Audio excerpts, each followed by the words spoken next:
So guys, a bit of a point of view in Scotland. So yeah, I thought I'd show just the return leg a little bit. So I'm heading from Edinburgh down to London. This is sort of like one of the small parts of the A1 where it's single lane, so I figured it would be quite good. You can just about see the sea, hopefully, over there. I hope that the view is quite good. I'm going to clean my windscreen to give you a bit of a better view. Yeah, mountains kind of everywhere, just cruising in the Gulf R. 6 hours to go, so yeah, not exactly quick, but yeah, the car's been really good. And I actually wanted to give you a little bit of an update just on it. I had my clutch recently done, actually about 570 miles ago, as you might be able to see on the dash. Wow, I mean, look at the sea, look at the boat. Oh my god, I hope that comes out okay for you. It's so amazing. It was really good coming, actually, towards Scotland. It's just beautiful. Yeah, I had the clutch replaced for a brand new OEM superseded Volkswagen clutch, so it's hopefully sorted out any of the problems with the manual clutch, which we've documented in previous videos of mine. But I had an issue with the auto hold not working. That actually just solved itself, and it's been fine ever since. So no issues on that front. And the clutch, I mean, I know it's early days, and I've done past the running in period. It's feeling really good. Like, I can really recommend it.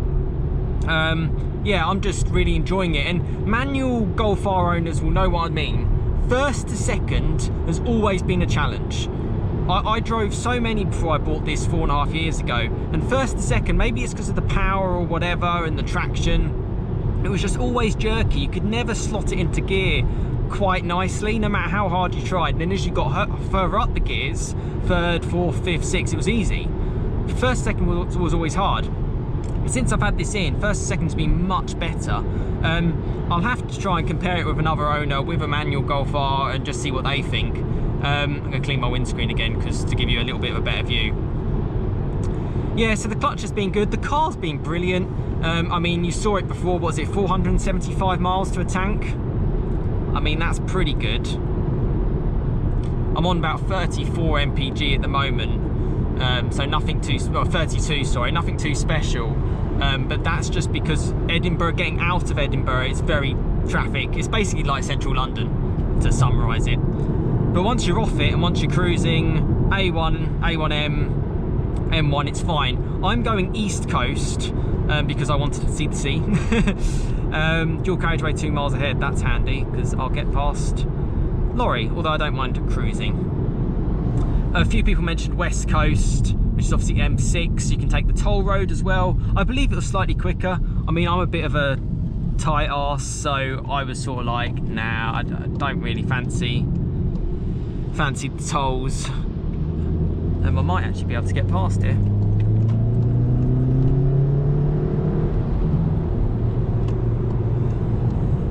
Yes, I have. The power of the car.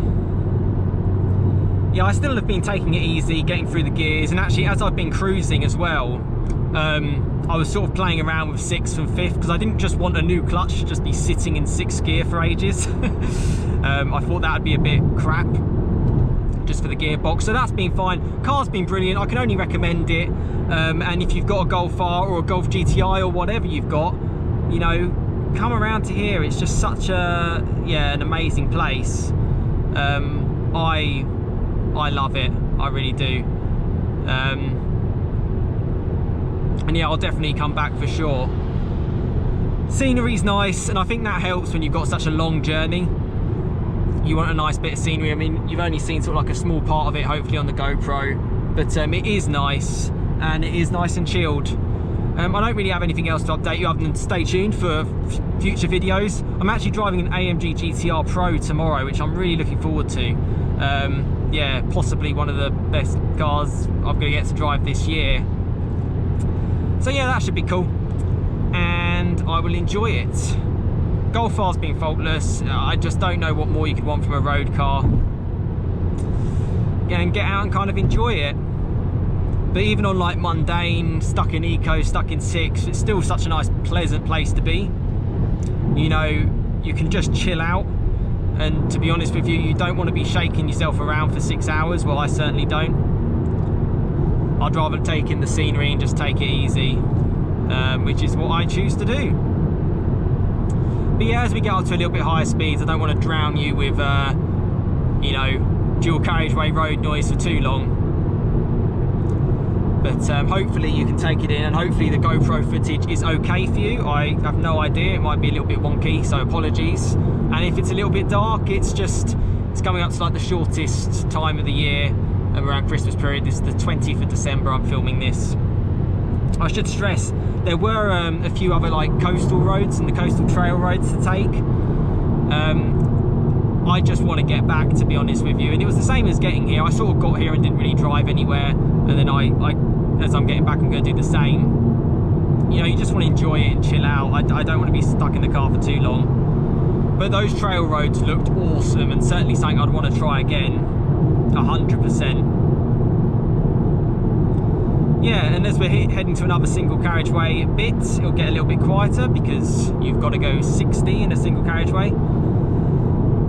Yeah, well, wish me luck. I've got another 6 hours to go. Check out my journey from London to Edinburgh in 5 minutes, just to give you an idea of what to expect. And this is just a bit of what to expect heading back. And I've got to say, Scotland is, you know, I'm going to miss it. A lot of sheep around, as you can see. It's kind of a bit like Wales. I think that's the next step, really, go to Snowdonia. I've been to Wales before, but obviously a little bit nearer to London. And nice to enjoy it. But yeah, you don't need a brand new RS3 or brand new Golf 8R, as nice as those cars are, to just have a nice drive. You know, spend the money on doing things like this, doing experiences. That's always my advice. You know, I've had the car for 4.5 years and I just love it. And I'll still highly rate them for a very long time. Very long time. Well, the roads are still looking pretty good. I mean, look how smooth the surface is. It's really, really nice. My car's not running dynamic chassis control, it doesn't have that, but it is on 18-inch wheels. And even though it's an R, you know, it's perfectly fine. Obviously, DCC gives it that extra versatility of even more comfortableness. It's not too loud, even in 6th gear. It's cold, as the temperature kind of says, as you get into the mountains, particularly around Scotland and the wind. Actually, one thing I will say as well is because of the weight of the four-wheel drive and the Haldex system, actually makes it a really good cruiser. And a lot of that is because when you get crosswinds or you just get uneven surfaces, it just rides everything a little bit better. Yeah, it's a bit of a random place to stop, but hey ho. Could have just pulled into that lay-by. Yeah, so that's just an advice over potentially a GTI. It just adds to that compliance. And obviously traction on this sort of slippery, greasy surface. Every little trail road just looks fantastic to me. It just looks fascinating. I could GoPro film forever, but I'm not gonna just, you know, have this whole video of nothing. I hope you've enjoyed this sort of like little trail route, not trail, A1.